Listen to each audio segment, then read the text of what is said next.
রাসূলুল্লাহ সাল্লাল্লাহু আলাইহি ওয়াসাল্লাম হাদিসে আছে, এক গ্রাম্য লোক বেদুইন নবীজির জামানায়, সে আল্লাহ নবী সাল্লাল্লাহু আলাইহি সাল্লামের কাছে এসে সে একটা গুইসাপ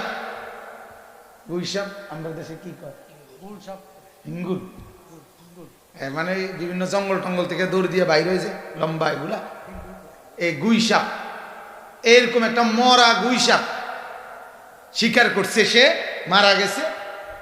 আল্লাহ নবী সাল্লাল্লাহু আলাইহি সাল্লামের কাছে আইনা ফেলাইছে, ফেলাইয়া বলছে, মুহাম্মদ এই মরা গুইসাপটা যদি সাক্ষী দেয় তুমি আল্লাহর নবী, তাহলে আমি ঈমান আনব। ওই বেদুইন লোকটা, বেদুইন বলে আর কি গ্রাম্য আরবি লোক।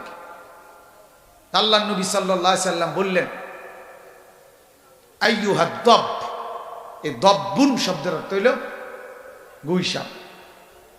আল্লাহ তাআলা ডাক দিলেন, হে দব গুইসাপ, সাথে সাথে এটা মরা কথা বলে উঠছে, লাব্বাইকা ওয়া সা'দাইক, হে আল্লাহর নবী আমি হাজির, বলেন। আল্লাহর নবী সাল্লাল্লাহু আলাইহি ওয়াসাল্লাম বলেন, মান খালাকাক, কে তোমাকে সৃষ্টি করেছে?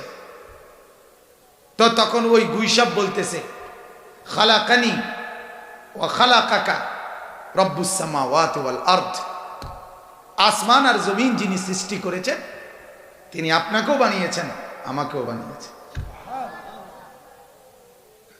এবার আল্লাহর নবী বললেন, মান আনা, আমি কে কও তো। তখন ওই গুইসাপ বলছে, আনতা রাসূলু রাব্বিল আলামিন, আপনি রব্বুল আলামিনের রাসূল। কাদ আফলাহা মান সাদাকাকা, যে আপনাকে সত্য হিসাবে গ্রহণ করছে সে কামিয়াব হয়েছে। ওয়াকাদ খাবা মান কাযাবাকা, যে আপনাকে মিথ্যা মনে করছে সে বরবাদ হয়েছে।